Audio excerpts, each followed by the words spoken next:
Cutscene. It's good you've returned. We heard of your encounter. You heard? My agents in the city sent word ahead, of course. It's a shame the Templars have abandoned their senses, as well as the capital. We had to do something, and now we have an opportunity. Yes, and we have the opening we need to approach the Templars and the Mages. Do we? Lord Seeker Lucius is not the man I remember. True, he has taken the orders somewhere, but to do what?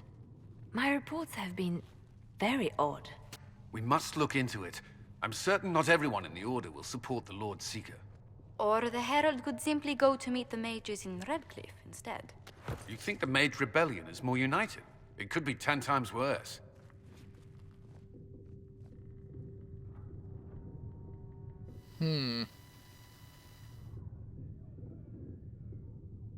Or you could stop bickering and make a decision. I agree. We shouldn't discount Redcliffe. The Mages may be worth the risk. They are powerful, Ambassador, but more desperate than you realize. You think the invitation could be some kind of trap? If some among the rebel mages were responsible for what happened at the Conclave. The same could be said about the Templars. True enough. Right now, I'm not certain we have enough influence to approach the Order safely. Then the Inquisition needs agents in more places. That's something you can help with. In the meantime, we should consider other options.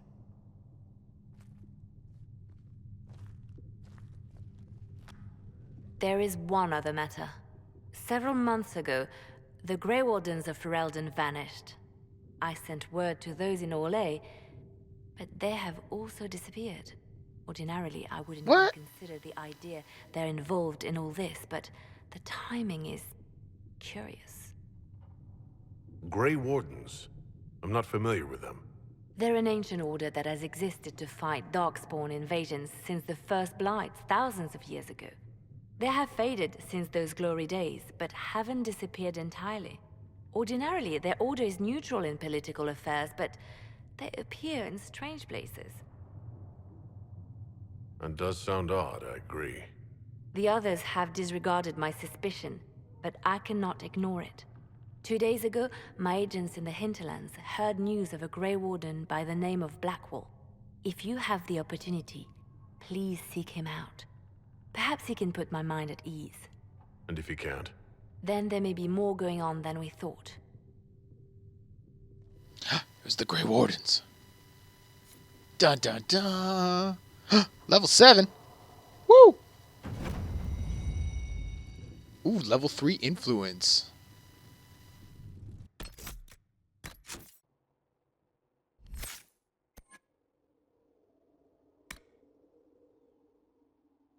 Earth-shattering strike.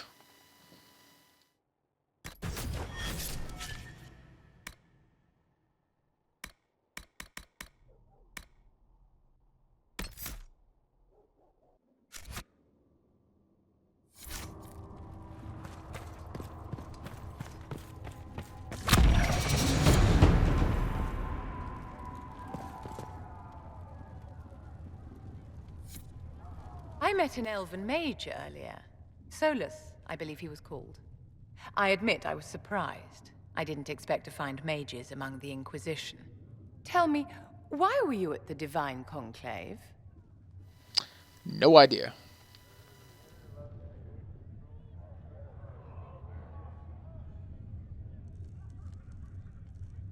The Circle had plenty of problems, but it's an institution we sorely need. I wish more people understood the truth of this. Justinia's death has shattered the balance of power in Thedas. If it is not restored quickly, countless lives will be lost. Mages, Templars, innocent people of all kinds now look to the Inquisition to decide their fate. I'll try not to let them down. Failure is a luxury we cannot afford, my dear. For almost 1,000 years, the world believed it was in the hands of the Maker. And now many believe you are the agent of his will. Whatever the truth is, that belief gives you power. Nobody should claim to know the will of the Maker. Not me, and not the Chantry. Perhaps nobody should. But if no one leads the way, many will be left behind in darkness. I've stolen enough of your time, my dear. Don't let me keep you. Yes? Nope, I'm gonna talk your ear off. Is there anything I can do to help your efforts at restoring the Circle? After the Circles fell, their libraries were plundered by scavengers. 1,000 years of recorded knowledge in the hands of bandits. It makes me sick to think of it. I've received news that some tomes have been located, if you are interested in righting this wrong. I'll look into it for you. If you can take care of this matter, the Circle would be in your debt. Yes? I wanted to ask you about the Circle of Magi. Of course. What do you wish to know? Everything. I wish there was a tell me everything button. You must have an opinion of the Templars after living so long in the Circle. Having opinions about Templars, my dear, is exactly like having opinions about mages or Navarrans or men. I have known some who were impossible to endure and some who were utterly charming. I have suffered insults at the hands of those in the armor, but no more than I endured from nobles or tradesmen in Val Royaux. Personally, I have found the Templars a useful tool, skilled at keeping more unpleasant elements at bay. If the Circle disbanded, how can you still belong to it? The Circle is an idea, my dear, and an idea cannot be dissolved. Many of the first enchanters voted for rebellion, caring little that anything short of a unanimous decision would pit mage against mage. Rather than dissolving it, Grand Enchanter Fiona's vote split the Circle in two. The rebels follow her, the loyalists follow me. If you lead all the Loyalists, why are you only First Enchanter and not Grand Enchanter? Grand Enchanters are elected, and since there are no First Enchanters besides myself, no vote can be held. I could name myself Grand Enchanter, but the title holds no meaning now. When the Circles are restored, that will change. What was it like to live in a Circle? My dear, your question is the root of all problems with mages. I cannot tell you. Every Circle was different. Their Templars were different, their politics unique. And every person within each tower had an experience of Circle life unique to themselves. Some people suffered and some were content. Some were cruel, some compassionate, and some indifferent. The same is true of people everywhere, in all circumstances, whether they are mages or not. So, tell me about your personal experience with the Circle. I enjoyed life in the Montsimard Circle, my dear. It was an edifice devoted to knowledge and refinement. And mages need the company of other mages. No one else can truly understand the challenges we face, nor see the world as we do. You must have been under constant supervision being forced by Templars to live in the tower. Was that hard to endure? My dear, I have a suite in the palace and a wing at my dear Duke Bastien's estate. I've never been forced to live anywhere. Most circles allowed mages to live away from the tower, either on their own or in service to the nobility. All that was required was permission from the first enchanter. Some circles were harsher in their restrictions. Kirkwall was the worst, but it was the exception. Most were quite permissive. Perhaps too permissive, in retrospect. How did we come to this state where the Circle's in revolt? A failure of perspective that infected Circle leadership. Mages lived solely in a world of Templars and mages. They could not even imagine what was beyond the tower walls. Kirkwall gave the world a reason to remember its fear of magic. A mage killed hundreds with a snap of their fingers. Across Thedas, a new tangible fear of magic grew. Commoners and nobles alike called out to the Chantry for protection. But the malcontents in the towers thought nothing of this. They cared only for themselves and for their anger at the new Templar restrictions. When a mage attempted to assassinate Divine Justinia, again, the mages protested the investigation. The leadership chose to vote on independence based on the intolerable conditions imposed by the Templars. sparing no thought to the fact that magic was more feared in the aftermath of these attacks than it had been since Tevinter's day. So long as they had their freedom, they could care little for riots, angry mobs, or about pitting mages against each other. Are you familiar with Grand Enchanter Fiona? We've met. Before her horrendously ill-timed and selfish vote for independence, I thought her adequate at her job. In her dotage, she could not handle looking after the well-being of so many people. We would have done better to replace her years ago, to let her spend time gardening. Did they have cause to rebel? In the aftermath of their terrorist attacks? Was that really the most opportune time to break away? By all means, protest abuses by the Templars. Just don't do it in a way that says mages support wholesale murder. By voting when they did, my colleagues all but declared war upon the ordinary people of Thedas. A war in which we are outnumbered 100 to 1. I thought the fighting was only between mages and Templars. Why are mages fighting mages? The vote for independence was carried by only a small margin, but Fiona chose to let the motion stand. Those who opposed a rash declaration of war against the entire free world had little choice. By breaking from the Chantry when they did, the rebels declared themselves in support of mass murder. Anyone who did not wish to support terrorism and the slaughter of innocents was forced to take arms against the rebels.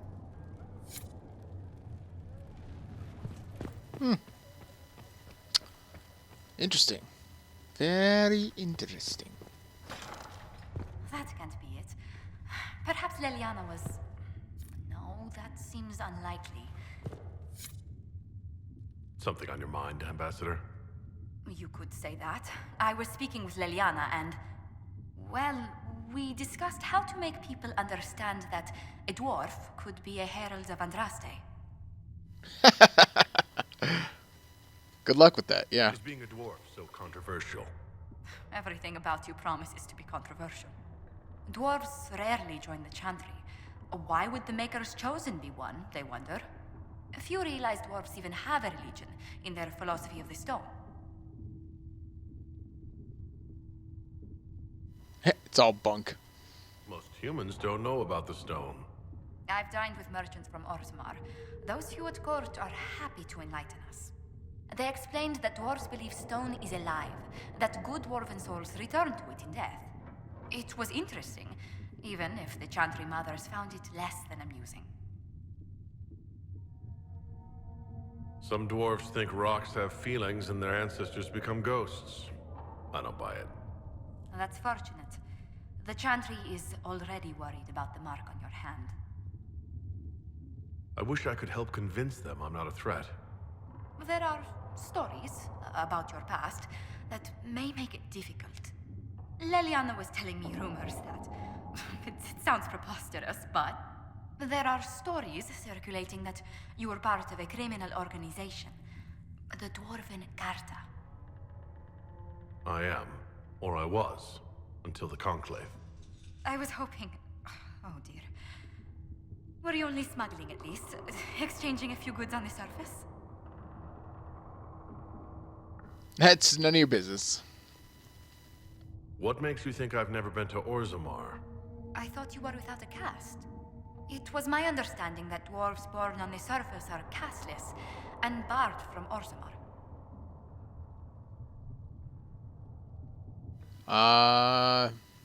That's what the noble houses say.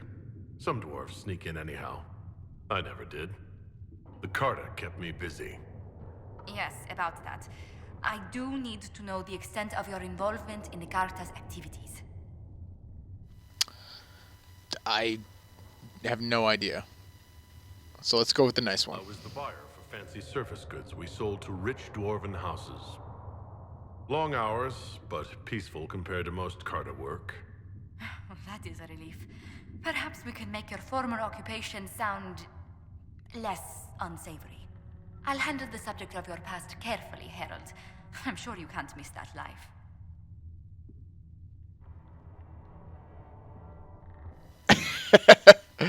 I'm hoping you like bad boys. You're not interested in a dashing dwarven rogue who lived at the edge of the law? Dashing rogue. What?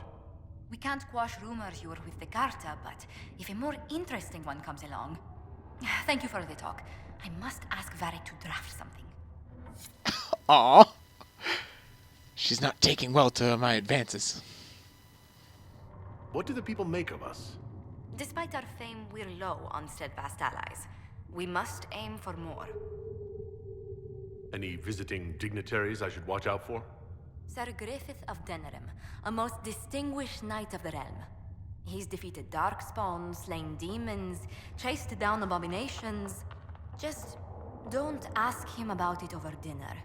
He spares no detail. Good day to you. Tell me how you came to work for the Inquisition again. I'd been considering leaving my post in Antiva for a new challenge when Leliana recruited me. There's such unrest in Thedas, and the Inquisition seems a promising method to stop it. It's to everyone's benefit if we prevent the Mage-Templar conflict from spreading further.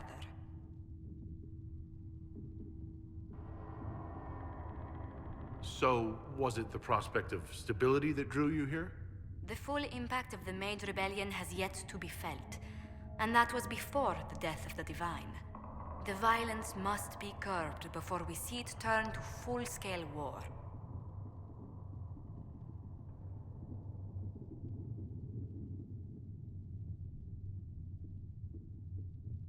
I can only imagine the bloodshed if it escalates further. I'm afraid history holds many examples of what will happen if it does. How do you and Liliana know each other? We moved through similar circles in Norlay. I believe we actually met in Val Royeaux.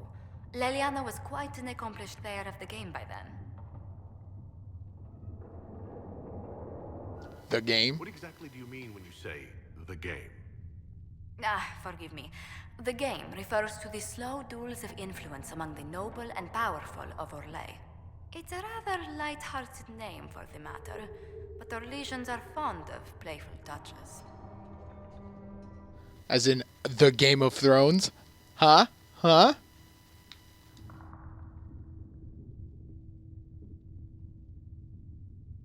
What business are the Monteliers in, exactly? We began as merchants. My ancestors founded the first trade routes to Rivain. We once sent entire fleets across the Waking Sea. Once? But not anymore? No. These days, our vessels are a touch more modest. What did you do before coming here? I had the great honor of serving Antiva's crown as ambassador to Orlais. I'm also first in line to become the head of House Montelier, though my siblings attend to our mercantile affairs.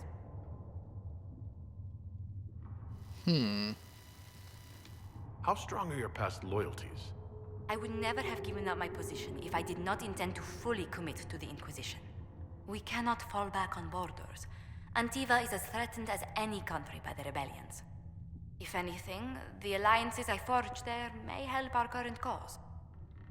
Do you think the Inquisition will continue after we seal the breach? If we prove ourselves by healing the breach, people may turn to us for other things. Protection, counsel, justice. The Inquisition offered these once to those in need. Tell me, do you believe I was saved by Andraste at the Temple of Sacred Ashes? I should much like to believe so, Your Worship. The miracles Andraste performed were so long ago, they're difficult to picture. If it were truly her and the Fate who saved you... Well, in any case, many already believe you walk in the Maker's light. Let's speak later. Farewell. Greetings. What exactly does your job entail?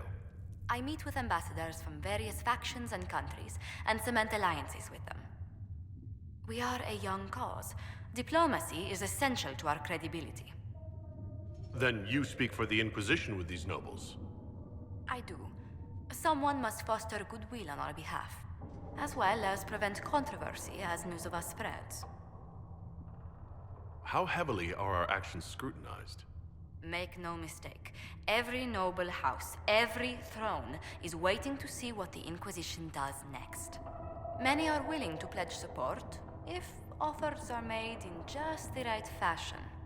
I intend to see that they are.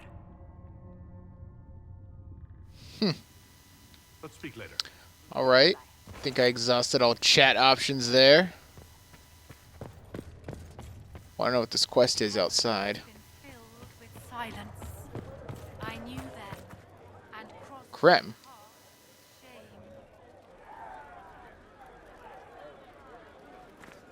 Later then. I've got a message when you have the time. We've got word of some Tevinter mercenaries gathering out on the Storm Coast. My company That's a commander, woman? Iron Bull, offers the information free of charge.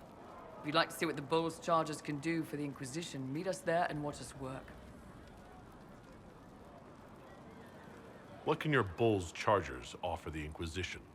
We're loyal, we're tough, and we don't break contracts. Ask around Val Royeaux. We've got references. What should I know about your commander? Iron Bull. He's one of those Qunari, the big guys with the horns. He leads from the front. He pays well, and he's a lot smarter than the last bastard I worked for. Best of all, he's professional. We accept contracts with whoever makes the first real offer. You're the first time he's gone out of his way to pick a side. Why did your commander send us this information? Iron Bull wants to work for the Inquisition. He thinks you're doing good work. I look forward to meeting this Iron Bull. We're the best you'll find.